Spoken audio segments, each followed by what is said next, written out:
Cerita film dimulai sebuah mobil yang berhenti tepat di depan sekolah. Tak lama dari itu datang sekelompok pria bertopeng, membawa senjata, menyeret dan menghajar wanita yang berada dalam mobil. Wanita tersebut bernama Neha. Karena benturan keras di kepalanya yang membuat Neha koma. 2 bulan berlalu, Neha mendatangi penasihat. Ia merasa sendirian dalam menghadapi masalah yang menimpa dirinya. Tak ada yang mau membantu, bahkan Neha merasa keberadaannya seolah-olah tak dianggap.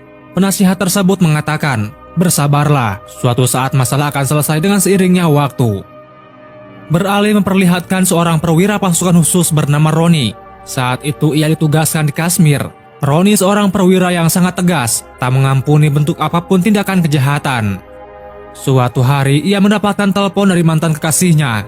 Lalu Roni meminta izin kepada atasannya untuk cuti selama 7 hari. Mengingat ia selama 4 tahun belum pernah sekalipun minta cuti. Pada akhirnya Roni pun diberikan cuti oleh atasannya. Kita akan dibawa mundur ke masa lalu Roni, di mana pada saat itu waktu Roni masih kuliah, ia jatuh hati pada pandangan pertama kepada Neha. Namun tingkah laku Roni yang sangat tidak sopan di hadapan ayahnya Neha membuat ayahnya Neha tak setuju dengan hubungan mereka, meminta Neha untuk menjauhi tipe semacam Roni. Namun meskipun begitu, secara sembunyi-sembunyi Neha menjalin ikatan cinta dengan Roni. Mereka berdua selalu menghabiskan waktu bersama setelah pulang dari kampus, sehingga mereka berdua saling jatuh cinta. Di sana Roni berjanji kepada Neha, apapun yang terjadi dalam hidupnya, Roni akan selalu ada untuk Neha. Apapun yang terjadi, ku kan selalu ada untukmu. Dikarenakan sudah saling cinta, mereka berdua pun memutuskan untuk menikah di suatu kuil. Meskipun tanpa dihadir orang tua tetap sah menurut kepercayaan mereka. Tak lama Neha dihubungi ayahnya yang sedang dirawat di rumah sakit yang divonis akan mati karena penyakit yang dideritanya. Ayahnya terkejut melihat Neha memakai sari pernikahan, padahal ayahnya sudah menjodohkan Neha dengan Shekhar, seorang pebisnis sukses. Dengan begitu, bukannya Neha tak cinta terhadap Roni. Neha hanya ingin menuruti permintaan ayahnya sebelum kematiannya. Neha meminta Roni untuk menceraikan dirinya. Tentu mendengar keputusan itu membuat Roni tua layak kaya alias tak berdaya. Dengan penuh keberatan, Roni siap menceraikan Neha, namun dengan satu syarat. Sebelum mereka berpisah, Roni ingin melakukan malam pertamanya dengan Neha sebagai bentuk tanda cinta mereka berdua. Setelah itu, mereka pun memutuskan untuk berpisah. Kembali kepada Roni di masa sekarang yang datang ke daerah Goa untuk menemui mantan kekasihnya, dan wanita tersebut tak lain tak bukan adalah Neha. Mereka berdua baru bertemu lagi setelah sekian lama 4 tahun berpisah. Namun ternyata Neha sudah resmi menikah dengan Shekhar dan mempunyai anak perempuan bernama Rea. Maksud Neha memanggil Roni, Neha membutuhkan bantuan Roni. Neha menjelaskan pada saat itu hari pertama putrinya sekolah. Namun di saat di depan sekolah, mereka menyerang dan menculik Rea. Selama ini Neha sangat bersedih belum bisa menemukan Rea. Alasan Neha meminta bantuan kepada Roni karena Roni satu-satunya harapan yang ia miliki untuk bisa menemukan Rea, mengingat satupun tak ada yang peduli termasuk Shekhar suaminya. Setelah itu Roni pulang ke hotel dengan rasa gelisah, di mana ia merasakan luka masa lalu yang ia sudah berusaha tutupi terbuka kembali. Ditambah ia harus menemukan Rea, anak dari suami mantan kekasihnya sendiri. Namun di sisi lain karena ia seorang perwira tentara, jiwa perwiranya harus selalu ada untuk rakyatnya. Di keesokan harinya Roni mendatangi showroom untuk membeli mobil. Pemilik showroom tersebut bernama Usman. Usman sangat sopan kepada Roni, mengetahui Roni seorang tentara yang menjaga negaranya. Neha sempat kehilangan harapan dalam hidupnya seketika ia teringat Roni yang sudah berjanji apapun yang terjadi akan selalu ada untuk Neha. Diketahui polisi yang sudah 2 bulan bekerja keras untuk menemukan Rea, namun tak ada petunjuk apapun. Sedangkan Shekhar suaminya ia depresi karena Neha yang selalu menanyakan keberadaan Rea. Lalu Roni mengajak Neha untuk kembali ke kantor polisi Goa bertujuan mengajukan ulang pencarian Rea. Namun sampai di kantor polisi, Inspektur Sarad malah meminta kepada Neha untuk kembali menandatangani penutupan kasus yang dulu tertunda. Karena sudah 2 bulan penyelidikan, pihak kepolisian satu pun tak mendapatkan petunjuk. Di sana Inspektur Sarad malah minta kepada Neha untuk mengikhlaskan Rea dan membuat anak kembali sambil menggoda Neha. Roni yang melihat perilaku Inspektur Sarad yang kurang ajar kepada Neha ini yang terjadi.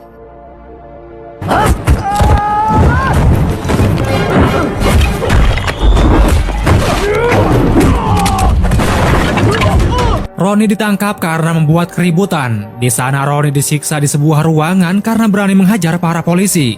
Sedangkan Neha disuruh pergi karena situasi tak terkendali. Polisi dibuat terkejut ketika melihat bekas tembakan peluru di punggung Roni. Setelah mengetahui dari kartu identitasnya bahwa Roni seorang perwira, seketika mereka berhenti menyiksa.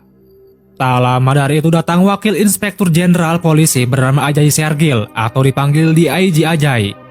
DIG Ajay memperingatkan Roni karena telah menghajar para polisi. Perilaku tersebut sangat tidak menghormati kepolisian meskipun Roni seorang perwira.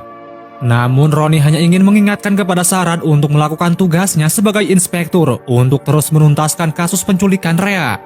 Di keesokan paginya Roni diantar oleh Usman mendatangi di mana dulu Rea sekolah. Roni menemui kepala sekolah di sana dan menceritakan bahwa 2 bulan lalu muridnya bernama Rea diculik tepat di depan sekolah. Namun kepala sekolah tersebut mengatakan di sekolahnya tak ada kejadian seperti apa yang diceritakan Roni. Melihat gedung properti di depan sekolah yang diawasi oleh CCTV, Roni meminta bantuan kepada mereka untuk mencari petunjuk. Namun dikarenakan Roni bukan seorang petugas polisi, pemilik gedung tersebut malah mengusirnya. Kemudian Roni mendatangi rumah Neha dan menceritakan baru saja ia menemui kepala sekolah. Namun mereka mengatakan bahwa di sekolah tersebut tak ada anak yang bernama Rea dan tidak ada kasus penculikan. Neha menjawab, alasan mereka mengatakan itu karena mereka tak ingin terlibat dalam kasus ini. Lalu Roni meminta beberapa foto Rea, namun Neha mengatakan di rumahnya sudah tidak ada foto Rea. Sedangkan suaminya yang jarang pulang ke rumah karena sedang berbisnis di luar. Tak lama dari itu rumah Neha kedatangan adik iparnya bernama Sulni Salagon. Neha memaksa Roni untuk segera pergi dari rumahnya. Di saat berpapasan dengan Suni, Roni mempunyai kecurigaan terhadap tingkah Suni. Di mana kedatangan Suni ia diperintahkan Sekhar untuk mengawasi Neha. Ternyata Suni seorang pecandu berat. Roni yang melihat tingkah laku Suni semakin curiga ada kaitannya dengan penculikan Rea. Malam hari di pesta hotel, Roni tak sengaja bertabrakan dengan polisi bernama Anantiagi dan ia menemukan kartu polisinya yang terjatuh. Lalu di keesokan paginya Roni mendatangi kembali gedung properti dengan menyamar sebagai polisi memanfaatkan kartu polisi Anantiagi. Di ruangan kontrol Roni memeriksa rekaman CCTV pada tanggal penculikan itu terjadi. Namun rekaman pada jam 3 hilang. Petugas menjelaskan pada saat itu polisi datang dan ia pulang lebih awal. Namun meskipun begitu Roni menemukan rekaman sebelum hari penculikan. Terlihat jelas Suni keluar dari mobil. Lalu setelah itu Roni pergi dan memberikan bayaran kepada petugas untuk menemukan rekaman yang hilang. Beralih di kantor polisi Goa kedatangan ACP polisi baru dari Punjab bernama Loha Singdul atau dipanggil LCD. Tingkahnya yang agak aneh dari polisi-polisi yang lain. DIG Ajay menyambut hangat kedatangan LCD. DIG sangat mengapresiasi atas kerja keras LCD dalam berantas narkoba di Punjab. Diketahui LCD terkenal kejam dan bengis terhadap narkoboy. Beralih kepada Roni yang mengawasi pergerakan Suni dan anak buahnya. Di sana Roni melihat jelas Usman datang menyerahkan narkoboy. Roni mencoba mengejar mereka namun ia ditodong dari belakang. Roni menanyakan tentang Rea, namun mereka tak tahu sama sekali tentang Rea yang Roni maksud. Setelah itu Roni mendatangi Usman bahwa dirinya sudah mengetahui keterlibatan Usman dengan Suni. Roni menanyakan siapa sebenarnya Suni. Kedatangan Roni ke sini untuk mencari petunjuk atas penculikan Rea 2 bulan lalu. Namun Usman tak mengetahui apa yang Roni maksud. Usman khawatir kepada Roni, menyuruh Roni untuk tak terlibat dalam hal ini. Namun Roni mengatakan dirinya sudah kenal dengan ibu dari anak itu sejak bertahun-tahun. Kekhawatirannya lebih besar terhadap Neha dan Rea dibanding khawatir apa yang akan terjadi dengan dirinya. Di keesokan paginya Neha dikejutkan dengan koran kasus penculikan Rea. Ternyata itu Roni yang sudah menyebarluaskan koran tersebut dengan mengatasnamakan Anantiagi polisi dari Lucknow untuk mencari petunjuk tentang penculikan Rea. Sekhar yang mengetahui koran tentang kasus Rea memanggil Anantiagi polisi dari Lucknow yang padahal itu Roni. Roni berpura-pura bahwa ia baru kenal dengan Neha saat di restoran. Tiba-tiba Neha meminta bantuan kepadanya untuk mencari putrinya yang hilang. Lalu Sekhar menjelaskan kepada Roni bahwa dirinya dan Neha tak memiliki anak perempuan. Benar adanya terjadi perampokan di tanggal itu, menyebabkan Neha koma 10 hari karena kepalanya terbentur hebat. Neha didiagnosis menderita PTSD. mengalami gangguan stres pasca trauma. Neha hanya stres pasca trauma karena sejak kecil sudah kehilangan ibunya bernama Rea. Setelah kecelakaan di saat perampokan, semua berubah. Saat itu Neha membaca koran anak yang hilang di Mumbai. Setiap hari Neha menanyakan anak bernama Rea kepada semua orang, dan juga menanyakan seluruh foto Rea yang padahal di rumahnya tak ada foto anak kecil. Karena pada kenyataannya mereka tak mempunyai anak karena Neha keguguran. Setelah mendengar itu, Roni sangat bingung apa yang sebenarnya terjadi. Apakah benar Neha gangguan jiwa setelah kecelakaan perampokan? Setelah itu Roni mendapatkan kabar tentang rekaman yang hilang sudah ditemukan. Ia segera datang ke ruangan kontrol. Di rekaman saat kejadian, Roni tidak menemukan anak perempuan di dalam mobil.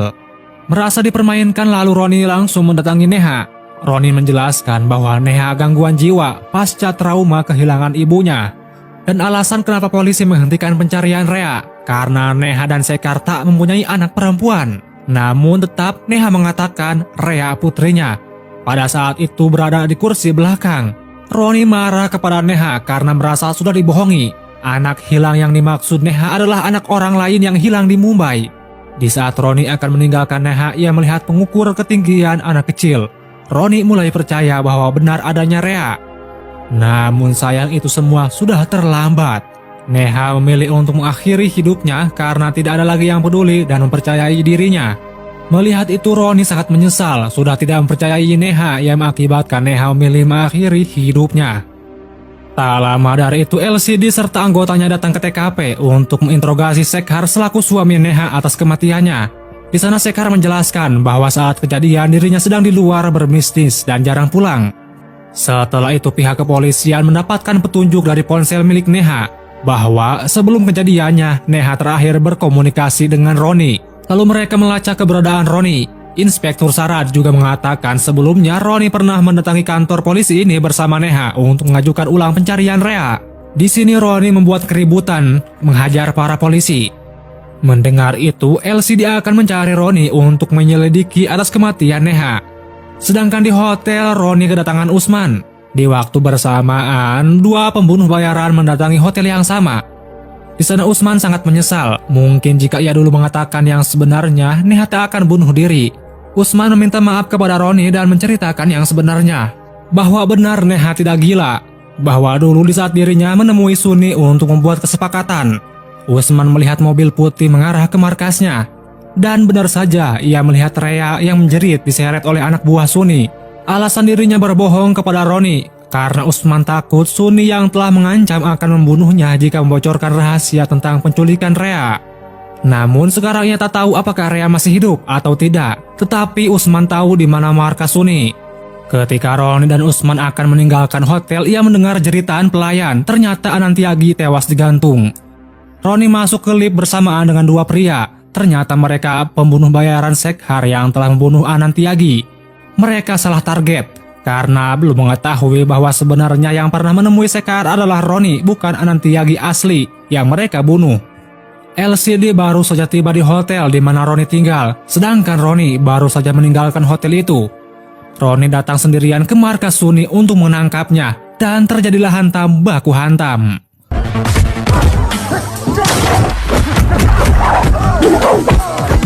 Melihat Suni kabur, Roni langsung berlari mengejarnya, hingga aksi kejar saling kejar terjadi di jalan raya yang membuat kekacauan.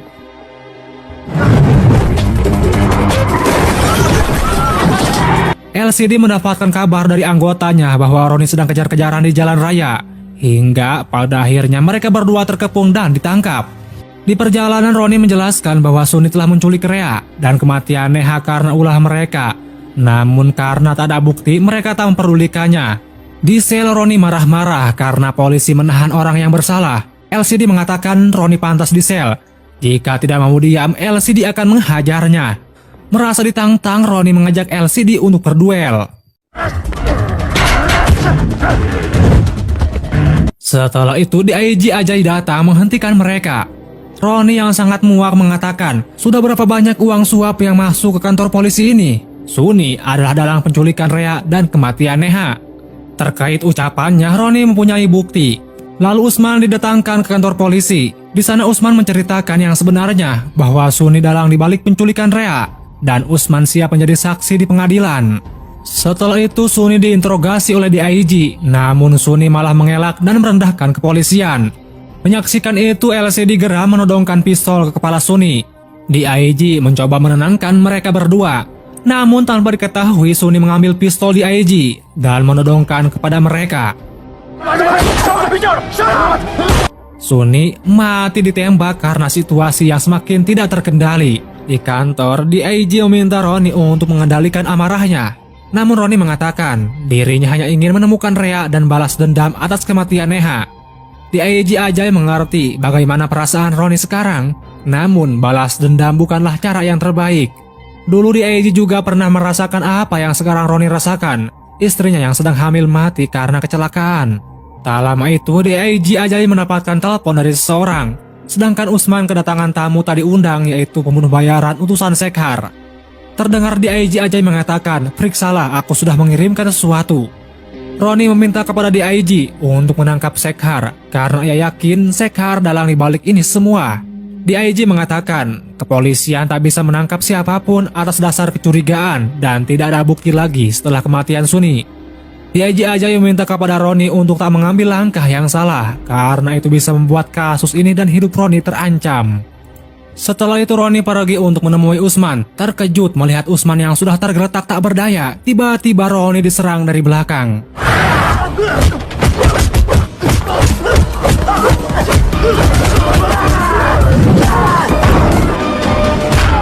Terjadilah hantam baku hantam hingga pada akhirnya sutradara menginginkan Roni masih hidup dan pembunuh bayaran itu tumbang di tangan Roni seorang diri.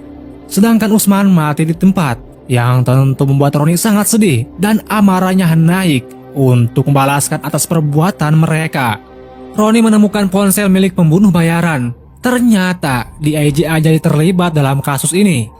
Lalu Roni menanyakan di mana markas persembunyian DIG Ajay dan Shekhar. Pembunuh bayaran yang masih hidup mengatakan bahwa keberadaan mereka di tengah hutan belakang perbatasan Arjuna, yang dimana di hutan tersebut sudah dijaga oleh pasukan bersenjata. Dengan amarah yang membara, Roni pergi untuk menghabisi DIG Ajay dan Shekhar serta balat-balatnya. Roni menerobos ke perbatasan Arjuna yang dijaga polisi bayaran hingga ia terlempar ke jurang tempat hutan di mana DIG Ajay berada. Di sana Roni memakaikan selendang milik Neha, dan untuk bisa lolos Roni harus berhadapan dengan para pasukan berjaga.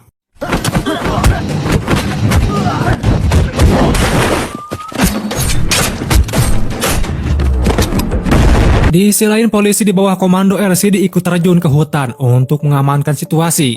Tak lama dari itu atasannya Roni datang menemui LCD, meminta kepada LCD untuk tak menghalangi Roni karena apa yang sedang Roni lakukan itu benar. Jika LCD tetap menghalangi, Roni akan menghabisi LCD dan timnya, karena bagi Roni hutan adalah rumah keduanya. Beralih kepada Roni yang masuk ke gudang senjata, ia mengambil senjata yang diperlukan lalu menghancurkan gudang senjata tersebut.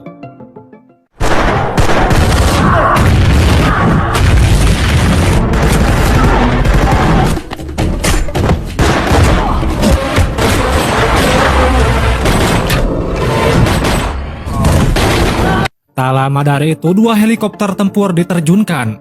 Melihat itu Roni segera mengambil aba-aba, berlari, lalu meloncat hingga masuk ke dalam helikopter tersebut. Hingga Roni berhasil mengambil alih helikopter. Lalu Roni menyerang balik markas pasukan DIG Ajay.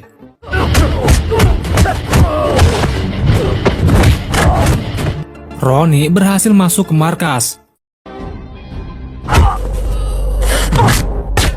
Namun sayangnya Roni ditembak dari belakang oleh DIG Ajay hingga perkelahian keduanya terjadi.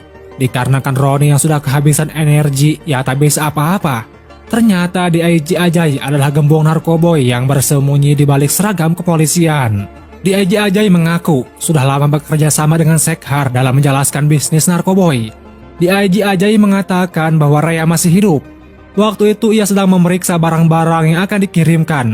Ia mendengar jeritan anak kecil yang akan dibunuh. Lalu DIG menyelamatkan Rea untuk dijadikan tameng bisnisnya. Karena diketahui Shekhar pemilik perusahaan pelayaran jasa pengiriman terbesar di dermaga. Hanya Shekhar satu-satunya yang bisa memberinya izin untuk mengirimkan barang-barang miliknya. Maka dari itu mereka berdua sepakat kerjasama. Dieji Ajay menahan Rea sebagai bukti kejahatan Shekhar, supaya dirinya diberi izin untuk mengirimkan narkoboynya dengan mudah. Lalu untuk menghilangkan jejak Rea, mereka berdua membayar dokter untuk mencap Neha gangguan jiwa, membakar seluruh foto Rea, dan membayar pihak sekolah. Tak hanya itu, Dieji Ajay juga yang menyuruh untuk menutup kasus Rea. Setelah mendengar penjelasan tersebut, Roni sangat marah, bangkit kembali.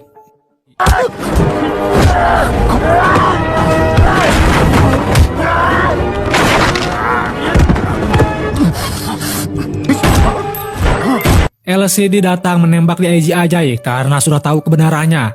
Tak lama dari itu Roni melihat anak kecil menuruni tangga dan ternyata benar Rea masih hidup. LCD menjelaskan dari informasi saat menginterogasi Shekhar, di mana Shekhar menjelaskan bahwa Rea bukan anak kandungnya karena dokter mengatakan bahwa Shekhar mandul. Terungkap ternyata Rea adalah anak dari Roni dan Neha dari pernikahan sah mereka berdua. Mengingat sebelum mereka berdua memutuskan cerai, mereka berdua melakukan hubungan suami istri sebagai bentuk tanda cinta. Roni sekarang mengerti kenapa Neha memilih dirinya untuk mencari dan menyelamatkan Rea. Roni akan merawat Rea dengan sebaik mungkin. Di saat dekat dengan Rea, Roni merasakan kehadiran Neha. Neha akan tetap ada dalam hatinya dengan bentuk Rea. Dan film pun berakhir.